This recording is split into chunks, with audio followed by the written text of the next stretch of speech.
waaw salaamaaleykum mbokk Guinaw Rail man maa ngi tudd Moustapha Thiam ñu gën ma xam ci Lamine Thiam et may conseiller municipal et chargé aussi de la communication bu mairie Guinaw Rail Nord. tey li xew du dara lu dul te ñu gis suñu député Mame Diarra Fam bu nekk à la presse et di wax ne maire commune Guinaw Rail Nord daf ko envoyé ay nervi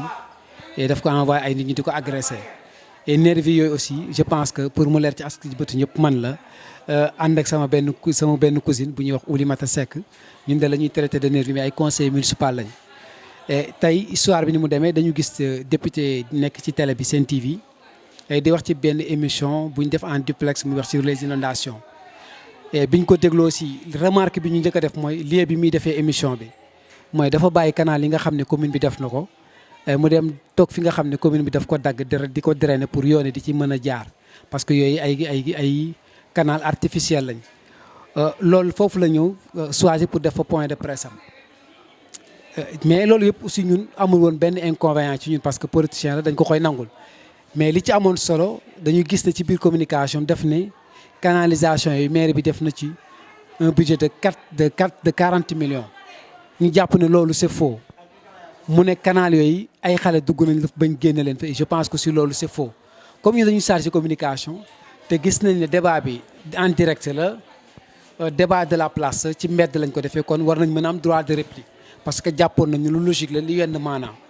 et bi ni ñëw fekk nañ émission bi jeex donc mais dañu waroon communiquer quel que soit alpha ñu changer mode de communication parce que moom am na canalisation bu jaar buntu këram am regard ñu dem taxaw ci regard boobu te pour leeral diggante regard boobu ak këram 2 à 3 mètres la ñu taxaw ci regard bi di def ñu nit suñu communication mi ngi toog nag ci buntu këram di ñu dégg ak ay nitam ay militants li ñuy wax dafa simple dañ doon laaj askanu Guinaw Rail ndax canal yi amal na leen njëriñ ou pas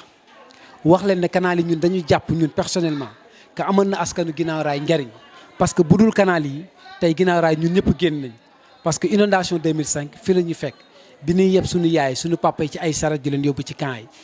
bi ñuy dëkk ci ndox mi di ci añee di ci reere guddeeg bëccëg subaak ngoon comme tey bu Guinaw Rail tawee ñetti fan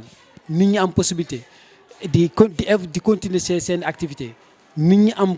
possibilité di circuler librement ça veut dire kon ndox mi am na fu mu doon dem te fi mu doon dem mooy canal yi nga xam ne commune bi def na ko yenn yi ak ndimbalu état bi ñu waxee loolu ay militants ñoo jóg fekk ma fi ma taxaw ne ma ndax yow da ngaa bëggul jàmm wala la ma ne leen lan mooy jàmm da ngeen communiquer ci télé muy communiquer ci mbedd bi loolu kese la da ngeen wax ci télé may wax ci mbedd ñu commencé di ma saaga man it ma fay ñu commencé saagante de gauche à droite ma xam xool environnement bi xam ne man nekkatuma en sécurité ci laa wax ki ma àndal jógal ñu dem foofu nag la mbir mi commencé parce que bi ma jógee di dem moom Mame Diarra woo na ma ñetti yoon Lamine Thiam gersu ma ko faalewu ma ko Lamine Thiam gersu ma ko faale troisième fois bi muy tudd sama tur poñe ci ginnaaw laa sentir kan moo ma poñe le député Mame Diarra Fam xëcc ma daanu par mesure de sécurité nit bu osé di kilifa xëcc la ba nga daanu tiim la lu ne mën na ko def moom mobiliser ñaari tànk yi man daaneel ko ñu ñaan nit ñu ànd nekk ci suuf te sama seede du kenn ku dul nit ku ko jege di garde corps am et di bamb ñu di ko wax xaadim et xaadim mais témoin te damay saluer aussi acte bi mu def parce que mënoon na jël position mënoon na àtte di sot mais dafa àtte correctement xaadim boobu moo ma yëkkati jox ma samay beeke xaadim boobu mën na seede ne député moo ma song moo ma njëkk a dóor moo ma xëcc mi ngi naan dama koy dóor beeke dama ko dóor yat dama doon sànni ay xeer damay fàttali ne moom buntu këram dafa def vidéo surveillance pour xam lépp lu fay xew parce que wóoluwul Guinaw Rail gëmu leen na génne caméra yi image vidéo yi nu ko génne tag ndax dina gis fu ma ko dóoree beeke wala fu ma ko saagaa wala fu ma jëlee xeet di ko sànni wala may tëj ay vitram loolu yëpp dara amu ci li ci am solo nag mooy ñun dañuy am jaaxle ci bu ñu amee député boo xam ne dafay xeex assemblée nationale député boo xam ne xeex na Italie député boo xam ñëw na ba Guinaw Rail di xeex ak handicapé amatuñu confiance ci député boobu te dafay fàtte ne député diaspora la ñun ñoo ko gën a légitime Guinaw Rail parce que ñun ay élus lañ dañ ñu fal